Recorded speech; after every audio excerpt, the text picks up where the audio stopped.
Hello and welcome back, friends. If you're new around here, my name is Big Gata. If you came looking for the sharpest tennis bets, you're right where you belong. Right now, we are covering the Australian Open, the AO 2026.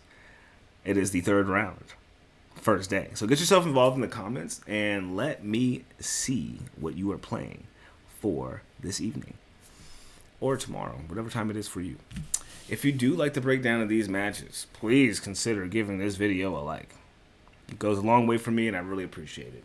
If you would like to further support the channel, consider subscribing. You can get my picks as soon as I upload. Go right to the pinned comment. Bada bing, bada boom. Do your thing.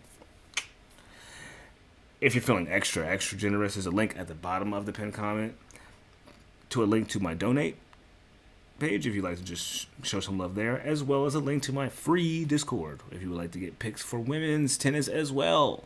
Okay. Now, with that being said, what are we looking like for today, friends? About time we got a good win. Appreciate you, Alejandro Davidovich Fokina, for beating Opelka. Sorry, Opelka. Thank you, Norrie, for winning and 4, as we bet on, minus 1.5 set spread against Emilio Nava. Thank you very much. Now, I do want to give you guys a little preface. If you guys are just catching on to me, and this is your first time catching my video, I am doing things a day ahead right now, so a lot of the things in the books aren't going to be there, but I'll find what I can, and I'll give you the best that I can. I'm just working a fuck ton this week. I work from the crack of dawn until when the matches start, so I haven't had time to make videos until after I get off work the day before. Hope you guys can understand. Hope you guys are appreciating the results still and the insights. That's all we're here for, right? Everybody just trying to get their plays. Anyway, our first match we're going to get into in round 3 is going to be Frances Tiafoe going against Minaur, the demon and big foe, playing on a huge stage. Now, something you guys don't know, if you didn't know already, they play each other like 5 times already. This is going to be their 6th head-to-head. Tiafoe's only won once, and that was on the indoor court, and a straight setter. Everything else has been multi-setted. Both of them have won a set, and every time they played, besides that one time in Paris on the indoor court. The other thing is that Tiafoe lost in the U.S. Open back in 2018 to Minaur. That was 8 years ago, I know. Very different players now, but Tiafoe is in Australia playing Minaur in Australia. There's going to be an itch for revenge there. That's all I'm going to give to you all. Alright? I don't know what I'd go with for this. I'm going to root for Big Foe at this point because he surprised the fuck out of me beating Comasanya like that. So I'm going to take the over 3.5 if they have it. I don't know what it's priced at. Looks like Tiafoe's plus 400 and Minaur's minus 550. What the fuck? This cannot be real. I get it. He's beaten him before, but he's beaten him every time, damn near. But okay, maybe the price does make sense. But minus 550, he's like, no, it doesn't make sense. Tiafoe being plus 400 is nasty work. Let's not even, no, we're not doing this. We're not doing this. Don't disrespect Tiafoe like this. He is at his worst. Tiafoe was plus 295. And Minaur in this situation is minus 380 at best. I know minus 550, bro. That's crazy talk. That's crazy talk. Anyway, let's see if we can find anything. Because I don't got nothing on FanDuel, and they don't have anything else on here just yet. Set spread. Tiafoe to win a set is minus 155. I would take Tiafoe to win a single set. He loves playing on big stages as well. So, looking at their seasons last year, it's obvious that Tiafoe didn't really have a great win. It ended on kind of a bad note. Dropped his entire coaching squad, ended with an injury. Minaur just kind of just like continued the season. Went to Turin. Didn't do all too amazingly, but he did well. And here he is, still stomping on shit. So, I think it's an obvious win situation. Maybe the 1.5 set spread if you want to take Minaur. It's minus 220. So, up to you if you want to run that. I would rather take the over 3.5. I think that'll be a fun thing to do and also a smart thing to do because if Tiafoe's going to get any further in this tournament, it's a set. That's the most. I mean, that's the least that he can give us. I feel like is a set. So saying it's the most would be so wild. Also, but anyway, we can move on. And our next match is going to be Alexander Bublik going against Tomas Martin Etcheverry. And I'm not going to lie, this is going to be a little bit weird for me. You feel me? This one might be a little bit oddball because Bublik looked really good in his last match. I'm not going to lie. He has not dropped a set yet here. And then going against Fucsovics and Brooksby. Brooksby was someone that surprised me that he beat that well. So the fact that he beat Fucsovics as well, who was playing his game. If you watch the highlights, which all I had time was for, it was highlights. He played Bublik's game against him and was pretty successful for a large portion of the match. And Bublik just out-Bubliked him. So, look, Etcheverry, it took him 5 sets to get through Medvedev. He got an easy win with Ferry. I think it kind of stops here. I don't know what level we get from this Etcheverry because he's taken a set off of Bublik before, but he couldn't beat him. They played back in May in a challenger. So, I don't know if he's cut out for it. Plus, Etcheverry is a clay player, which is already crazy that you've lost to this guy who became a clay player that season and started just dog shitting on everybody. So, mind you, Bublik has lost on average a match a month. He's lost like 6 matches altogether since his run on the clay back in the summertime. So, just keep that in mind. He's only lost 6 matches. Do you think that the 7th is going to be that Tomas Martin Etcheverry? No disrespect to the guy, but do you think that's how it ends for him in this tournament? No. I personally think not. But nobody asked me. So, looking at the price, he's minus 384. What's the set spread for my boy?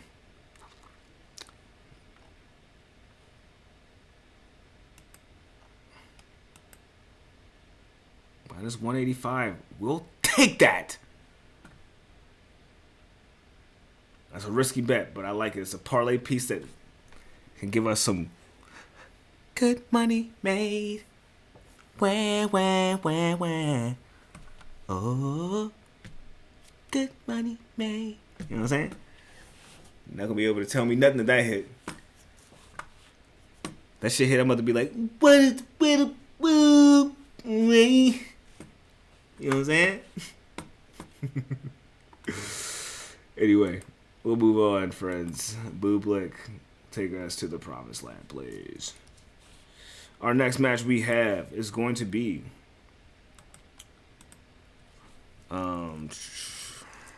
got Mr.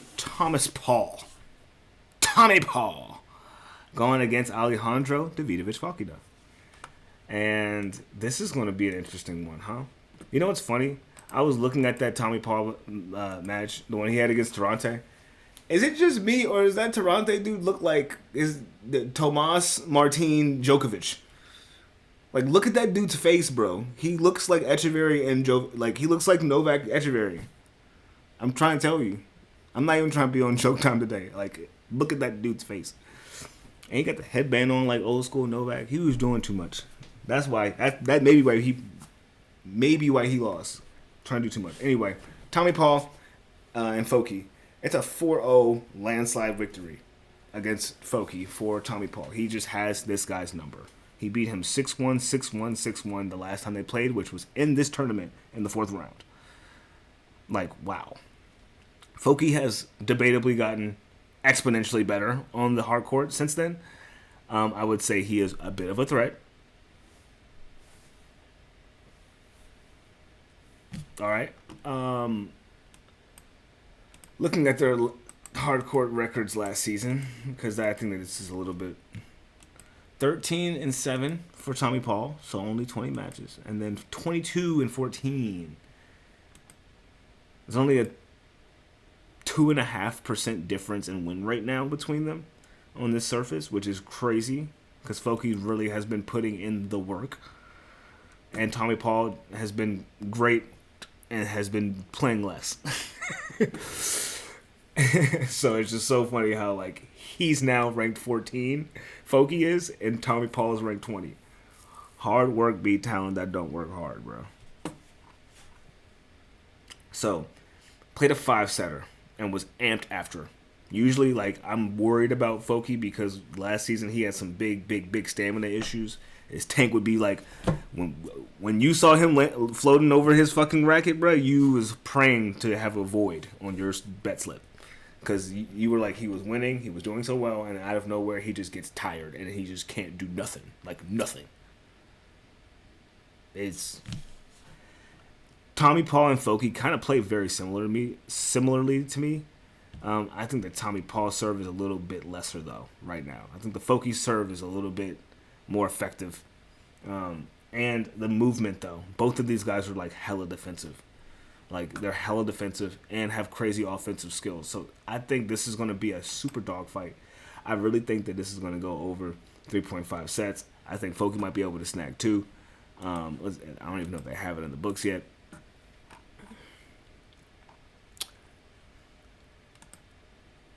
Nope. But Tommy Paul is only the favorite at minus 205, bro. Crazy for a nigga that's been beating him 4 times in a row. Just to still be minus 205. What we just saw Tiafoe, right? He was minus what? He was plus 400. The Demon was minus 550. But Tommy Paul is minus 205 over a guy he's beaten just as much. But even better. Make it make sense, man. Make it make sense, man. This shit really starting to blow me off. Like, for real. Like, come on, bro.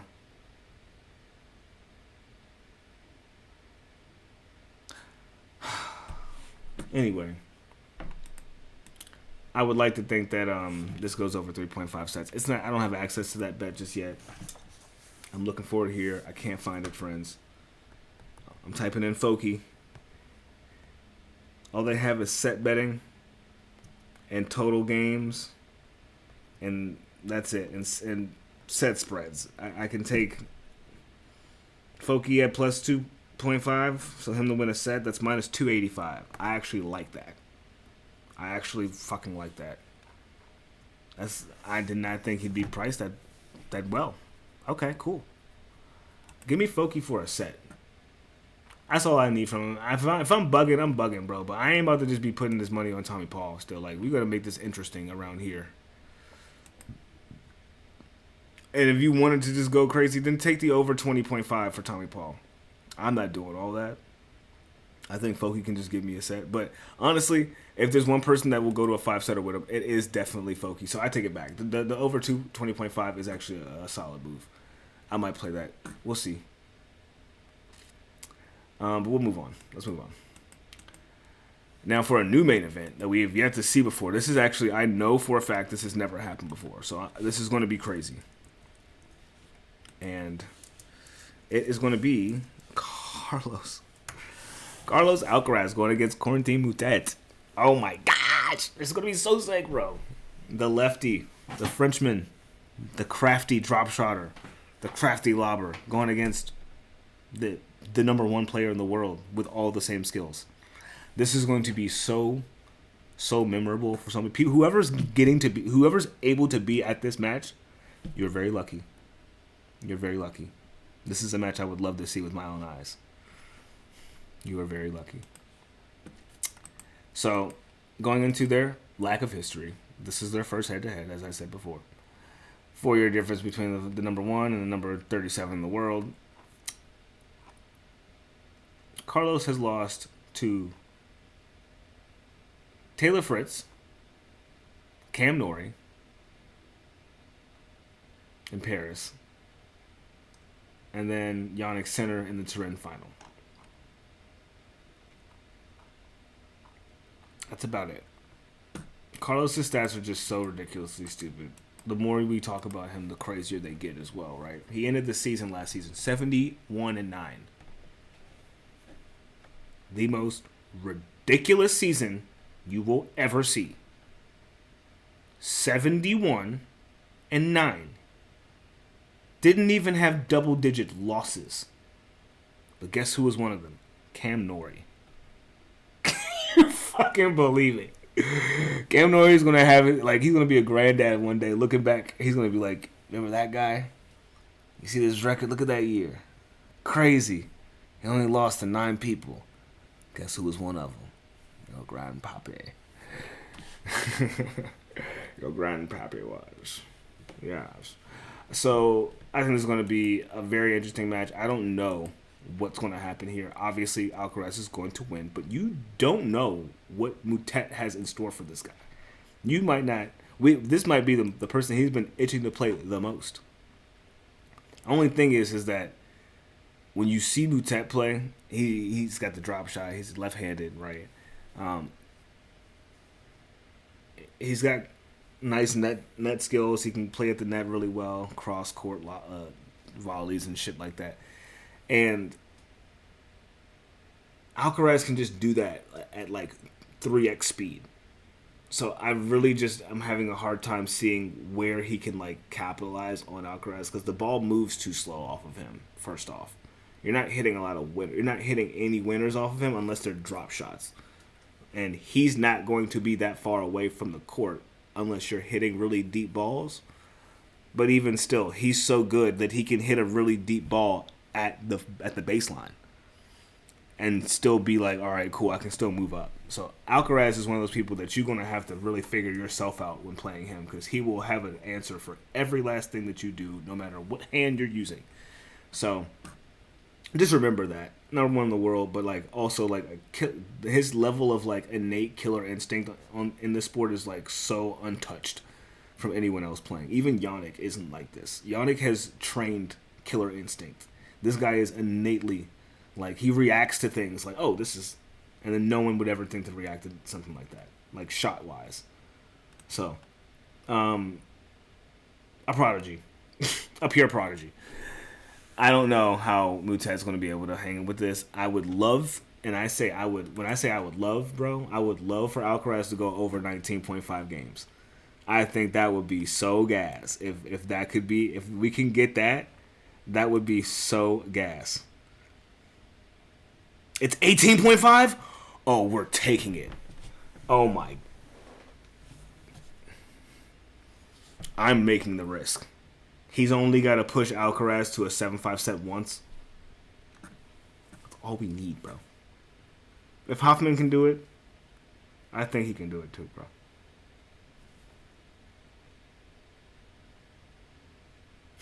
Moutet's line is at 10 games. That's so fucking crazy. I doubt he gets 10 games. I would take the under, honestly. But yeah, we can move on. Happy that we dodged a bullet from Moutet having to play our next guy. We have Lerner Tien going against Nuno Borges. Our boy still here, still in it, winning it for us. We took a first set. Oh, I took a first set at Moneyline bet for him, just solo. I think I paired him with Tien. I paired Tien with Sebastian Baez and Ben Shelton. So that was a pretty decent payout. I was happy with that. I should have posted that, honestly, as one of the picks. But, you know, life be life, and sometimes you miss something. Actually, that was the only thing I didn't post, so forgive me. All right, anyway, this is their second head-to-head. They played last year, like a few months ago, and it was in Paris in the Masters.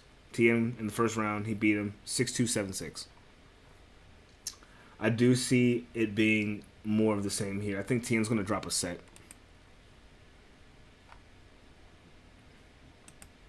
I think Nuno's going to push him a bit, but Nuno's history against lefties isn't that strong. And outside of playing him, he hadn't seen a lefty in some time. So the last time he played a lefty was literally Lerner Tien. He beat Jerry Shang back in Shanghai, but Jerry Sheng isn't like all the way there just yet. He's not all the way there just yet, or at least at this point in the season he wasn't, because in October he was still a little bit rough.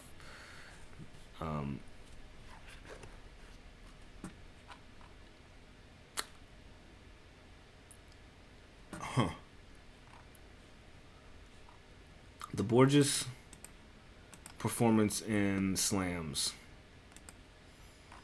What did he do last year? Went to the 4th round in the U.S. Open. Beat Jakub Benčić in a 5-setter. Kokkinakis in straights. Coria in straights. Lost to Medvedev in straights. Got bageled, breadsticked, and almost... But he won a clay challenge. Oh, he won a hard court challenge. Clay 250 title. Bostad the year before. I'm sorry, not last year, but the year before last. This most upcoming year, he lost in the second round of Tommy Paul, where he had a 5-setter. So he plays up really hard in these tournaments. So I would definitely go once again for the over 3.5 sets. I think that, or over total games maybe for this one. I haven't been touching that bet, but I try to not, because I never really have much luck with it. But it is 2026, and who knows, we might have some new luck. How do we feel about the over 37.5 and a plus 4.5 spread on Nuno? Maybe. Crazy to hear that come out of my mouth, I know, but just makes sense to me. Vastrot is beating Rinky's ass. Holy fuck. And Hachinov is beating Bassaretti's ass. Big surprise. Musetti is beating Sonego ass. Big surprise. Baez has lost the first set, but then started going crazy. Okay. I didn't know this was happening. Ben Shelton's about to start playing soon, so I gotta get off. That's how far in the future I'm giving y'all this shit. Or so far in the past, I'm doing... You know what I'm trying to say. Our next match, there's a couple things for the Tien match. I'll look at it and see what I really like. But our next match is going to be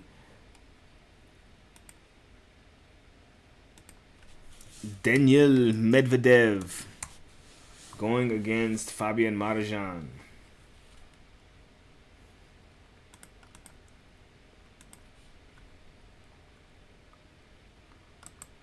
Sorry. And this is their third head-to-head. Medvedev's won every time. They played last year in Almaty on the indoor courts and won 7-5, 6-2. Yeah. Played in the U.S. Open the year before that. Beat him in straights. Give me the set spread, because Marozsan is playing a lot better right now, but it's not going to... I told you, bro. Like, Medvedev, he looking like he about to try and win this title. I don't know what's up with my boy, but he on one.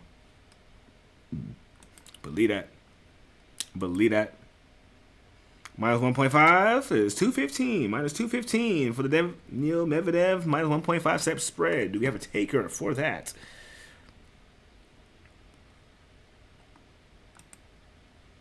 No? No takers? All right, then. Let's move it right along. Let's keep that, like... Now, mind you, Marozsan couldn't beat Benčić, so I mean that's like my. He got through Vinderknecht, which is impressive, and Maivshak, which is impressive. Contan Alice and Desperate Young, those were pretty surprising efforts for Medvedev to have to get through in the amount of time it took. But as he ramps up in tournaments like this, he plays way better. So yeah, I'm just convinced on that one. What we have next should be a movie on ESPN. Next we have Francisco Cerundolo going against Andrei Rublev. I'm nervous about this one, guys. I think Cerundolo might win. Damn. 3-1 Cerundolo in their head-to-head history. I told you. Been on the clay and the indoor courts. They played last 2024. Okay, so a year and a half ago. In a straight set win on a double tie break for Cerundolo. in Paris in the Masters, second round. Then, the year before that, or earlier that year, a tiebreak as well, 6-4, and Umag on the clay. Rublev won 3 years ago in Bostad on the clay. So they haven't really played on the actual outdoor hard court where Rublev is better. But they're only 6 ranks apart, and something is telling me, man, I'm worried about this, man. Cerundolo is a little bit more consistent with the hitting. And he gets to the ball. Like, when he be hitting, like, this is going to be a slugfest. This is going to be a lot of, maybe a fuck ton of winners, or just a fuck ton of hard forehands. Like, back-to-back forehand, like, phew, phew, phew, phew, phew, phew. I'm looking forward to it. It should be great. I'll be dead asleep or at work, so please let me know how it is. Beating Jumhor and Zhang for Cerundolo, and then Fadia and Arnaldi. There's a very, like, bottom of the barrel type players that have beaten this. Now they're kind of getting to the meat and the potatoes. Rublev has a 65% win rate on the surface, man. Cerundolo has a 52% win rate. So, if anything, I would kind of just lean on Cerundolo to get like a set or two, plus 1.5, plus 2.5 set spread, you know. But that's about it. Like, what is Rublev priced at? Because I don't want to bet on Rublev. Okay.